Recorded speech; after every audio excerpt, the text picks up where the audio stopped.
Welcome back to Wakesurfology, episode 11. I'm Dylan Ayala, and this is my co-host, Jake Breedlove. And today we are going to be talking about the younger generation and the younger riders. Yes, sir. That's what we're going to be diving into today. I know there are a lot of junior riders that have been progressing a lot and really killing it.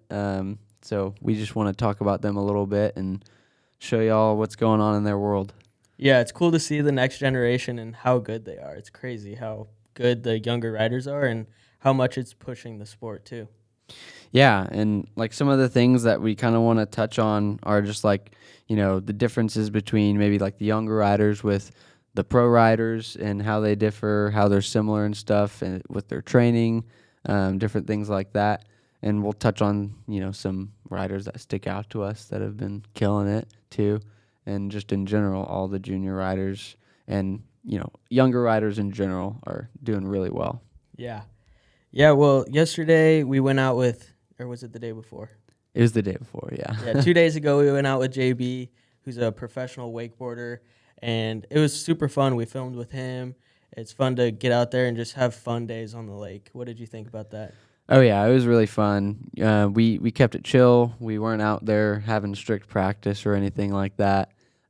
Just having a fun time and doing what we can do to enjoy it. And foiling was part of that. Instead of just wake surfing, we like to try some other things. But we get inspired by some of these other kids because they're also trying a bunch of other stuff. Yeah.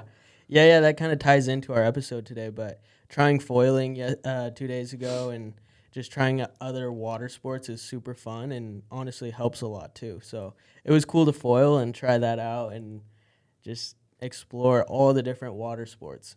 Also, too, like one reason why we like to try like other things is because we've gotten good at wake surfing, and we haven't done everything. Maybe there are some other things that we like to do, but it's always nice to have a challenge. Yeah. When you've like learned how to do something really well, and it's hard to continue to get better at that. It's possible, but then doing other things, adds to it. Yeah, because I remember like when I first started wake surfing, that feeling of just trying to take in all the information of what you're doing and where you're at in the wave and just all the different things, and it's super overwhelming. And that same feeling I get from foiling now, so it's fun to go back and experience that. So I would say like if you're somebody just now getting into wake surfing, don't try and get out of that stage too soon because you're going to miss it one day. Yeah, that's very true. Are you talking about foiling specifically? Yeah, well, like, because I remember when I was first wake surfing, that same feeling of kind of really learning and trying to figure everything out. It's just super overwhelming, and I enjoy that feeling. And now, like, we can just stand in the wave. We don't have to think about, like, staying in the wave. It's just kind of natural. So I think if somebody's just now getting into wake surfing or still in that stage, like, enjoy that stage. And I think, too, like you said, like, we know how to just stay in the wave. We could probably do it with our eyes closed. Yeah. And it's something we don't appreciate as much anymore, whereas other new riders, they get up and that's all they can do, and that's fine, and that's the best thing in the world to them.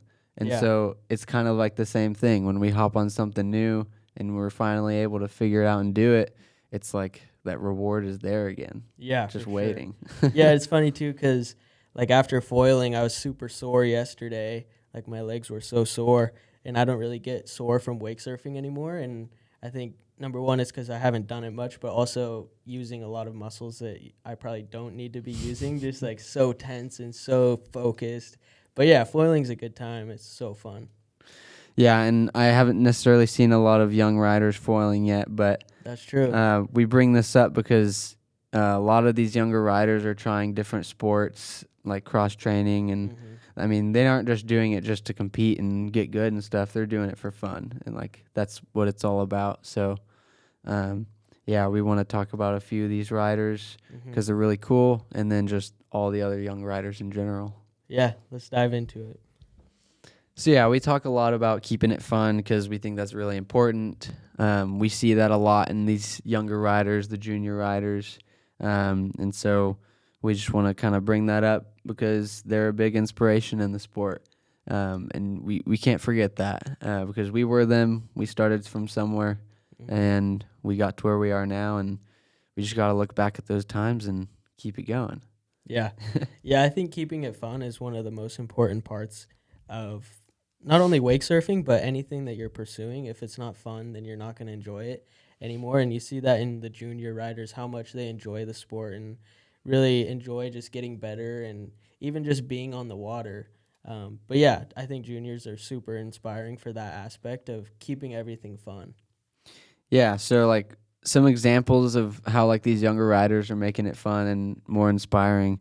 I think like one thing that I think about a lot is like lots of young riders, they like to play music or listen to music while they surf, Yeah. and they're like dancing around and stuff like that, or like you see them like singing, like moving their mouth singing the words. Yeah. That's always hilarious. Yeah.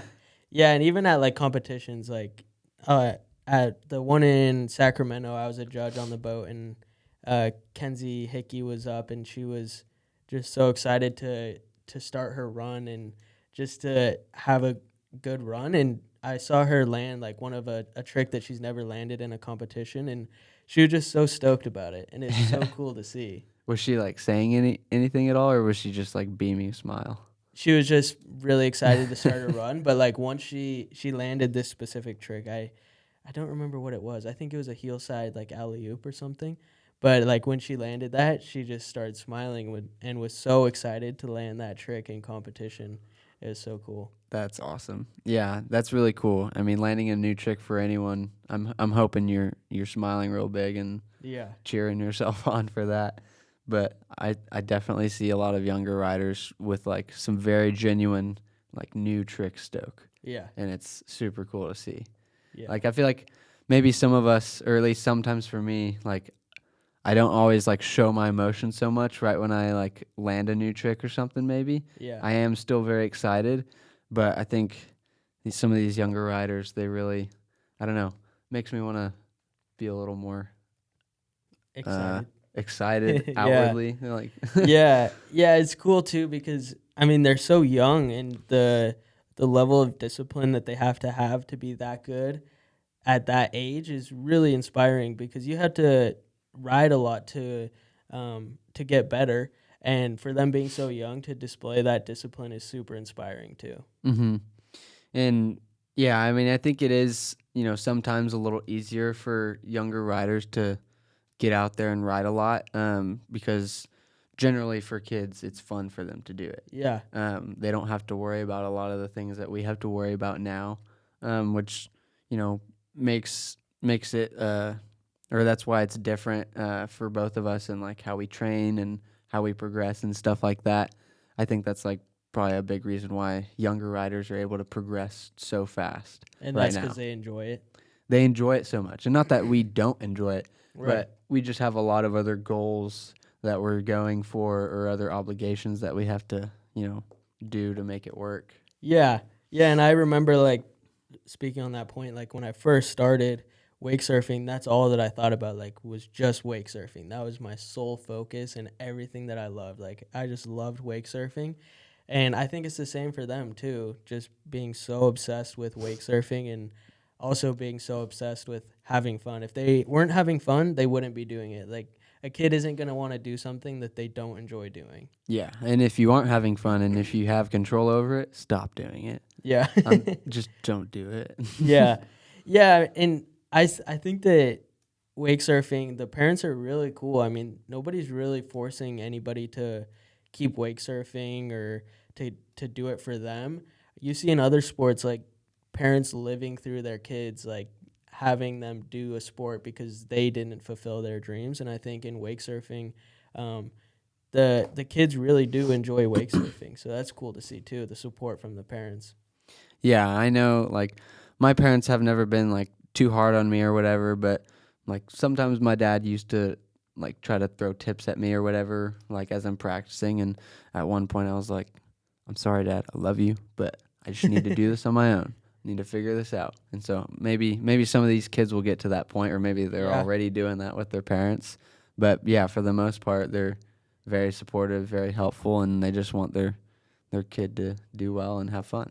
Yeah. What do you think that is with like whenever you get a tip from like say your dad or like even a brother maybe like it's different than receiving it from somebody like Impartial. yeah, like that's not so close to you. I wonder what that is or what causes that. I don't know, man. It's just because you know them. Yeah. I guess. Yeah, even though they want what's best for you and you know that too, it's just sometimes it's frustrating to like I don't know what it is, but I get what you're saying.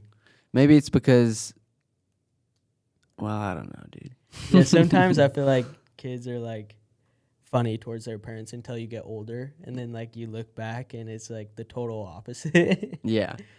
So something also that's super cool is how good the juniors are nowadays and how much they have progressed from even the time that I started in 2017. Like the juniors are much better riders than they were in 2017. Like some of them are landing shoves and crazy tricks that were an outlaw and even a pro level trick now in juniors. So what do you think about that?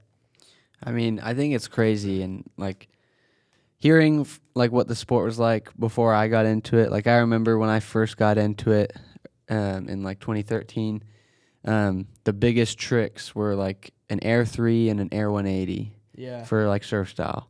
Um, and like the time that I went through it, like me and like Zane Montgomery, Drew Drennan, and like you came in, and some other riders, like we started, progressing the sport and trying new tricks along with the pros and stuff too that were still in the sport. But like I look at it now and it's still going. Like we're now like not the old, no one's old, sorry. Yeah. We're now like some of the older riders or whatever, the pros that the younger riders look up to, Yeah. and they're still able to like see the tricks that we're doing and just go out and start practicing and do them. Basically, like Jet Shreds, he's in pro now, and he was in juniors before this, and he was throwing big spins and three shoves and stuff, and I don't know, it's out of this world. Yeah, it is. It's crazy. It's kind of like that thing with the 4 minute mile. Like nobody could beat it until somebody did, and then hundreds of people did it. It's like Hmm. people before you. Once you can like see a trick done, and then you can believe that you could do it too. So I think that Yeah. has something to play with it as well. Well, I think that just goes on to another thing. Like, don't think something is impossible just because you think you can't do it or you think it's impossible. Yeah, You don't know. yeah, that's true. But And something weird too that you see is like once, say, like even at our level or the level above us that was before us, they stopped progressing as much as like the as fast as like the juniors read, and I don't know what that is. It's I don't know if it's like their own limiting belief, but like somebody who's done a really good job of keeping the progression going is Keenan Flegel. Like he hasn't stopped progressing, hmm but the majority of people in his generation are not competing in the pro level anymore. yeah, I think that has to do with a lot of different things. And you can't necessarily blame someone for not continuing because I'm sure they still love it. But Yeah, like that's one main thing is other obligations, yeah, life getting in the way, having to, do what you got to do to live out here, yeah, do what you want to do, that kind of thing. And as we know, as we talked about, you can't necessarily make money at competitions. You're probably spending money. yeah. Um, so I didn't know where I was going with that. What did you say?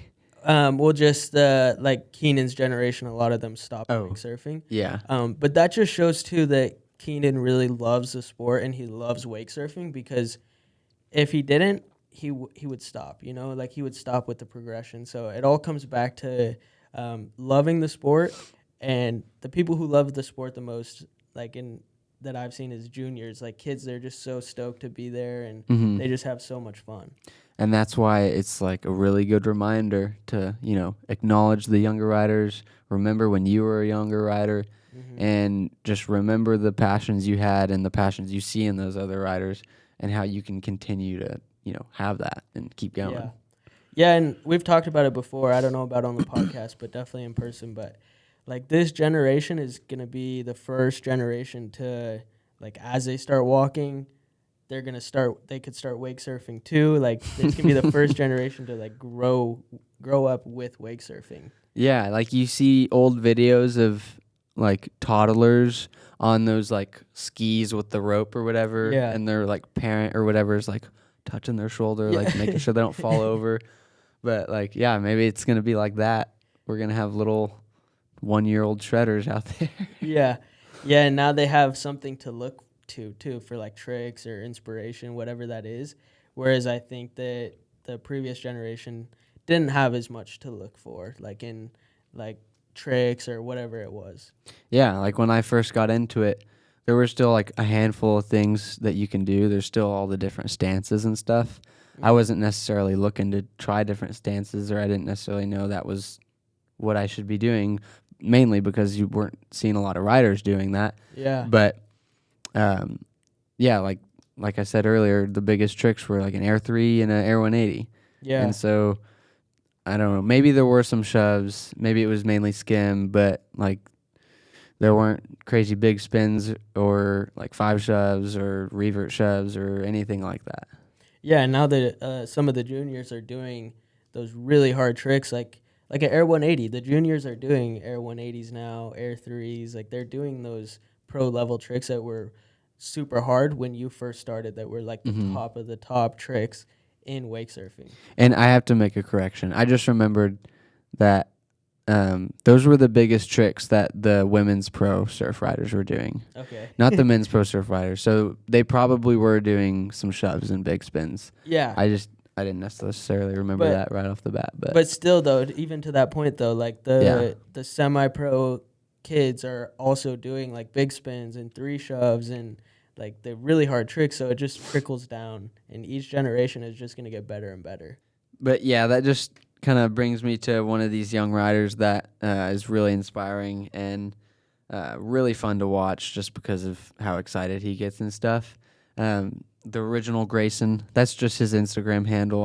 I'm sorry, I don't know your last name, but Grayson, he's a 6-year-old kid. I don't know exactly how long he's been riding for, but he does a lot of cool stuff. Like he does, skateboarding, and he jumps on the trampoline, doing flips at Mhm. 6, and like recently I saw that he landed a front shove in the flats on a skimboard, and he's 6 years old riding in juniors, and that just blows my mind.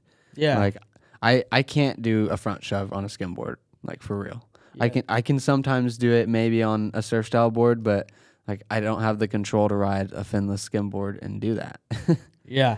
So That's super crazy. It's crazy to think too that literally 5 years ago he was learning how to walk, basically, and yeah, we were that's insane. and we were. That's like when I first started wake surfing. He was learning how to walk, and now he's doing front shoves. So he's been riding, or no, he hasn't even been riding as long as you, Yeah, and no, he hasn't. and he's learned how to do a front shove on a skimboard. Yeah, yeah, it's inspiring. It's crazy too, cause. It's wild. But yeah, that shows like how the previous generation can really benefit the upcoming generations and really help the progression of the sport as a whole. Hmm. And that's something that I look forward to, is seeing these younger riders like continue in the sport, and like I'm gonna do my best. I'm gonna stay in as long as I can. Like Yeah, I'm never leaving.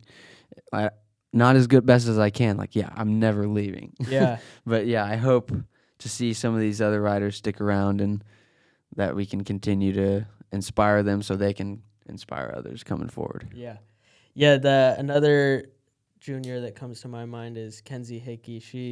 She's a surf style rider, and she goes so big. And I talked about her a little bit earlier, but she's just super sick. She has sick style. Her pumps are really smooth, and also this just came into my head, but the size of the wave compared to how big they are right now, like their pumping is gonna be so sick once they get older. Yeah. Like as they progress and get bigger, because they're gonna grow. Like they're gonna, if you learn how to do something when you're smaller or younger, you're growing into that too. So like Hmm. as you grow, you're gonna still have the ability to feel what it felt like when you were little and Hmm. carry that through as you get older. So that's pretty crazy to think about too. Yeah, and I also just thought of how interesting it is, like the size comparison between like us pro riders and our board and the wave Mm-hmm. compared to like the junior riders and how big they are compared to their board and the wave that they're riding. Yeah. Like it's a completely different experience for them, I'm sure. And like I wasn't even that small when I was first riding. Yeah. 6 years old, no way. But I can't imagine what it's like to try some of these tricks on those Yeah. waves being so big and like moving fast. Yeah. I'm not tall by any means, but like imagine the wave being as tall as you. Or And taller. yeah, and having to pump up that. And then you're being told do an air or do a Yeah. shove or an alley oop.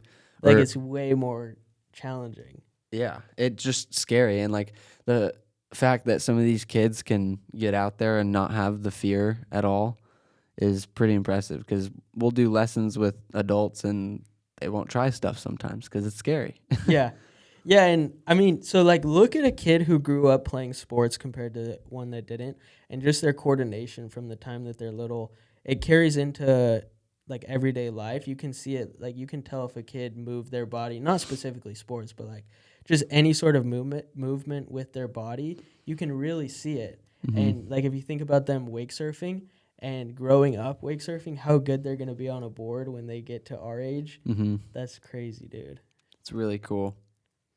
So obviously the juniors are super fun to watch, but what do you think is similar with the juniors and the pro level riders now?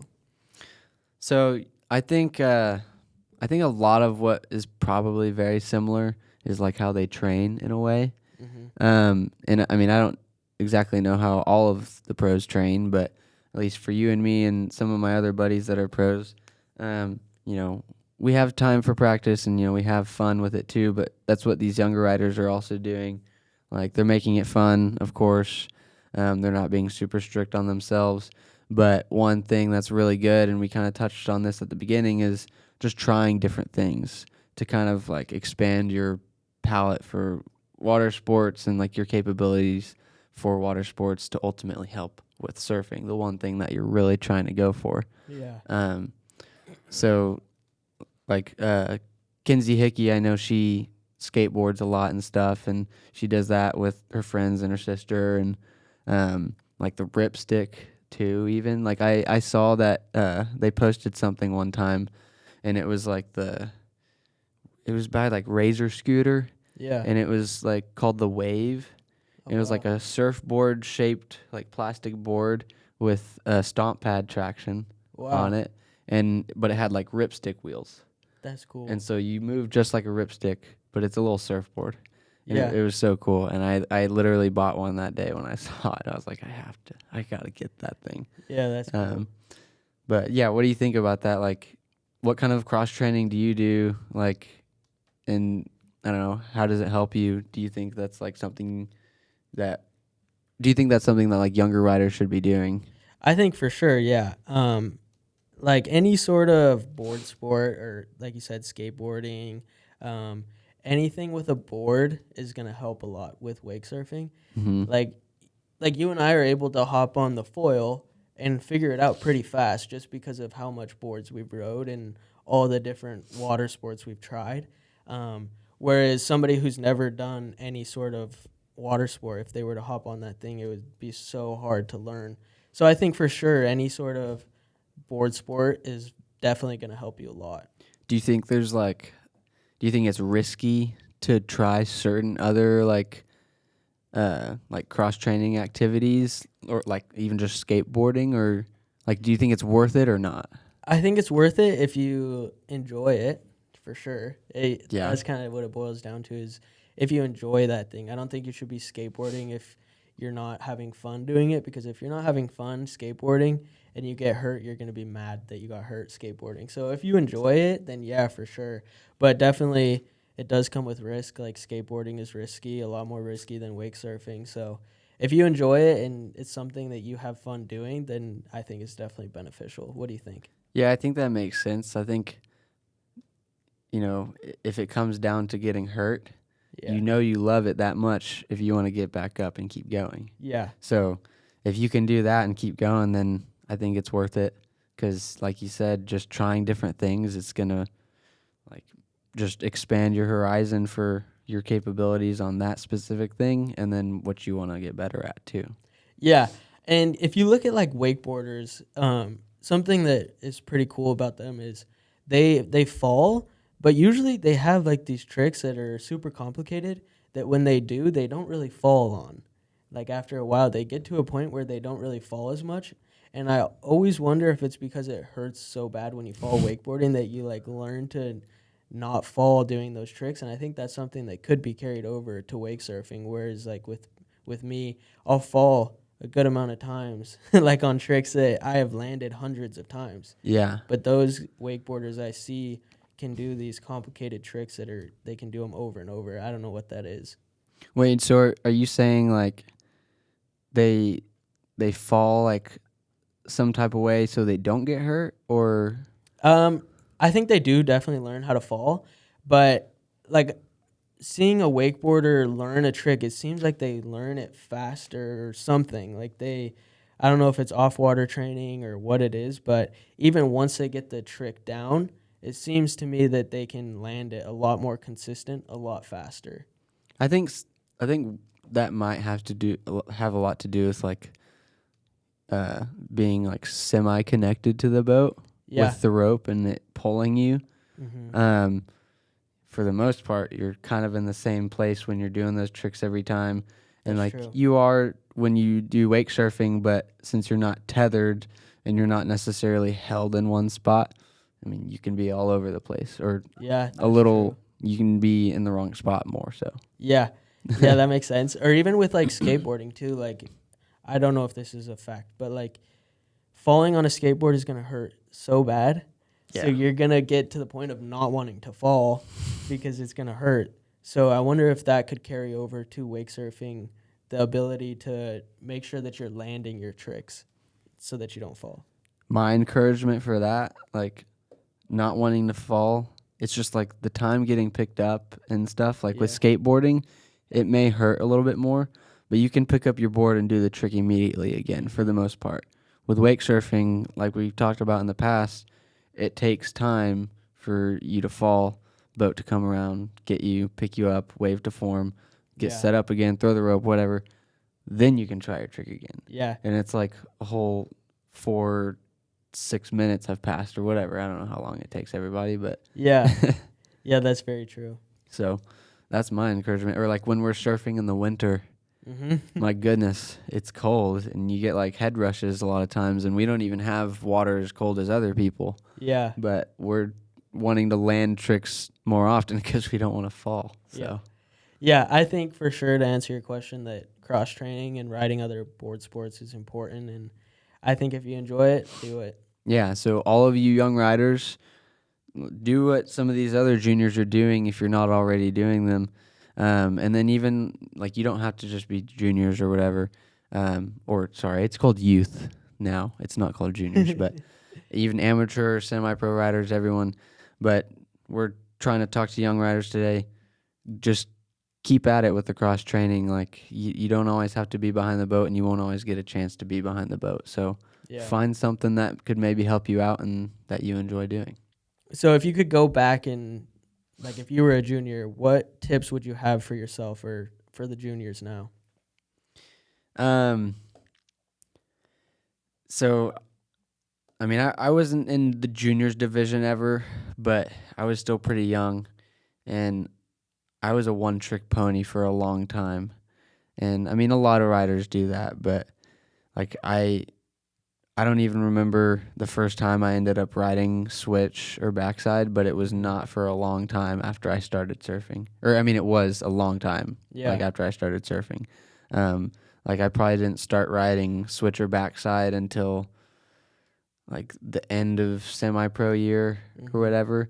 And like maybe I had a couple tricks where I ended switch, but that was it. Like I wasn't actually doing anything. Yeah.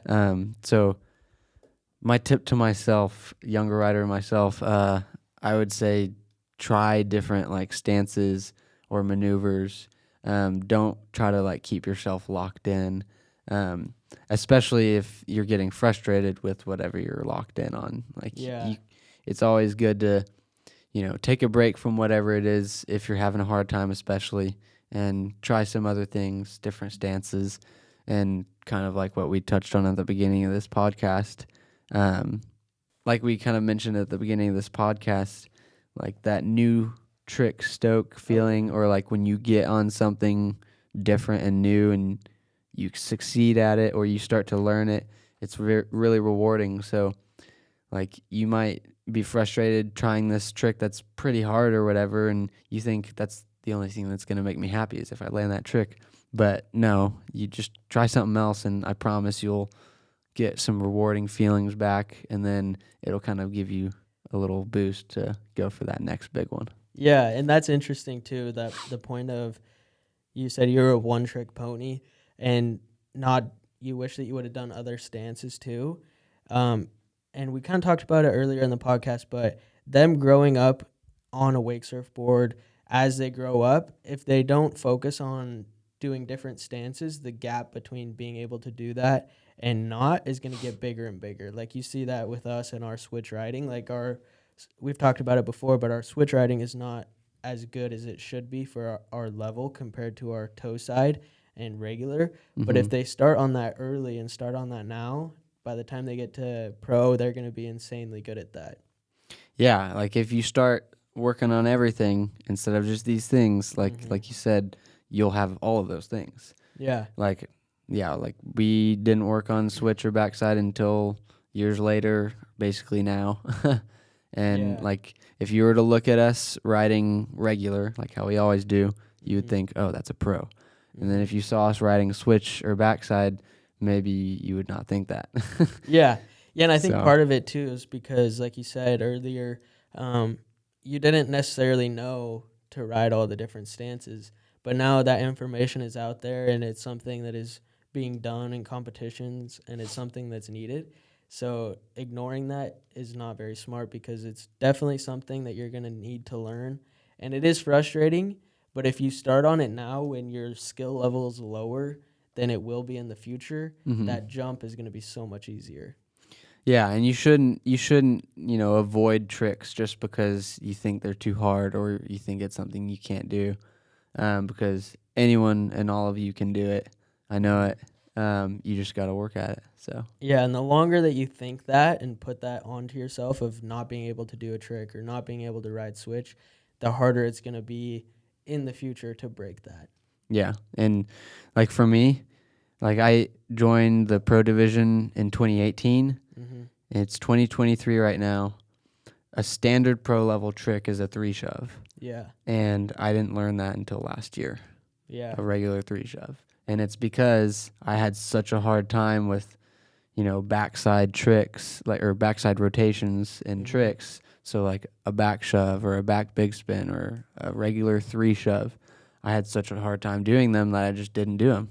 And I just did other things. And Yeah. that's why I'm good at those other things. But now I'm trying to play catch up. Yeah. The other thing too, now that we're older and kind of living on our own, supporting ourselves, is something that I wish I would have known, and you can't know until you're older, but like how much your parents support you and how much like you should appreciate them. Obviously, they're your parents and they provide for you, but just appreciating what they do for you and just knowing that they're there to support you. It's hard to do that when you're a kid, but yeah, that's something that like if you're a junior, just appreciate your parents and they're out there supporting you. So that's something I'd say. I think that's a great thing because, yeah, your parents are your biggest sponsors. Mm-hmm. So like they're gonna help you out, and they're gonna be there for you. And you might be annoyed with them at the comp or when they try to tell you how to do a trick or whatever. But just remember, they're helping you get there. They're helping you make it happen, and that's like the coolest thing in the world. Yeah, yeah, very true. It's awesome. You got anything else? Any other tips?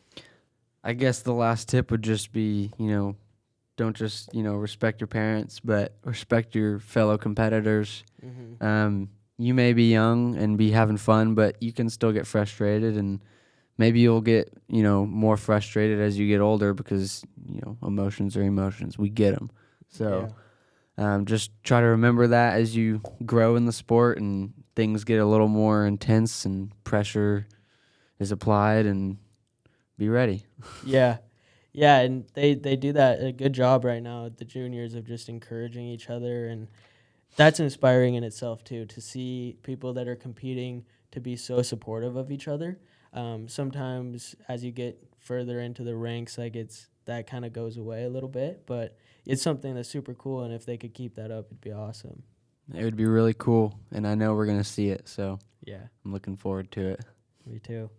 Anything else to add? That's it for me. All right, me too. All right, y'all. Well, this is episode 11 of Wakesurfology. This is Dylan and Jake closing out. Yes, sir. Peace. Peace.